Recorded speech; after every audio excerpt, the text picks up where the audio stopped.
চারপাশে অথই জল, মাঝখানে একদল সাঁতারু। নোনা জলে শরীর ভাসিয়ে সামনের দিকে এগিয়ে যাওয়ার এ এক অনন্য অভিজ্ঞতা। 4 কিলোমিটার দূরের সাগর বেষ্টিত কুতুবদিয়ার লক্ষ্যে এই যাত্রা শুরু হয় কক্সবাজারের পেকুয়ার মগনামা ঘাট থেকে। প্রথম হয়ে পৌঁছান সাইফুল ইসলাম রাসেল। সময় লাগে মাত্র 1 ঘন্টা 25 মিনিট। দ্বিতীয় ও তৃতীয় হন আব্দুল মতিন ও শাখাওয়াত হোসেন সাকিব। 11 জন সাঁতারু সাফল্যের সঙ্গে চ্যানেল পাড়ি দিলেও 4 জন মাঝপথে সরে দাঁড়ান। তবুও এ আয়োজন নিয়ে সন্তুষ্ট অংশগ্রহণকারীরা।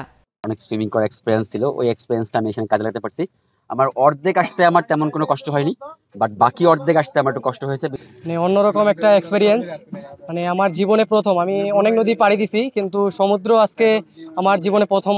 আমাদের যে কক্সবাজার যে একটা অ্যাথলেট গ্রুপ আছে, ওটা অলরেডি এই সুইমিং এর রেস্কিউ পার্টনার হিসেবে আমরা কাজ করতেছি। ভবিষ্যতে আমরা এই চ্যানেলের মধ্যে আমরা অনেকগুলো আসলে সুইমিং আপনাদের উপহার দিতে পারবো।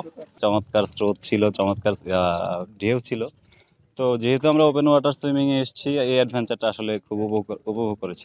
কুতুবদিয়া চ্যানেল সাঁতার 2025 শিরোনামে এই প্রতিযোগিতার আয়োজন করে বাংলাদেশ ওপেন ওয়াটার সুইমিং নামের একটি সংগঠন।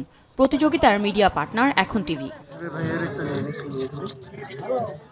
উপকূলে জল দূষণ এবং জলজ জীবনের উপর এর প্রভাব সম্পর্কে সচেতনতা বৃদ্ধি, জল পর্যটনকে উৎসাহ করা এবং সাঁতারের প্রতি মানুষকে উৎসাহিত করতেই এই উদ্যোগ বলে জানান আয়োজকরা।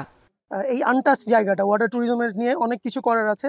এখন অ্যাট দ্য সেম টাইম যদি আমরা ওয়াটার ট্যুরিজমের পাশাপাশি যে কোস্টাল ইকোসিস্টেম আছে, কোস্টাল লাইফ নিয়ে যে অ্যাওয়ারনেস আছে, তো আমরা মূলত কাজ করছি কোস্টাল অ্যাওয়ারনেস এবং ওয়াটার ট্যুরিজম নিয়ে। সাগর জলে ব্যতিক্রমী এই সাঁতার প্রতিযোগিতা উপকূল জুড়ে তৈরি করেছে নতুন আগ্রহ।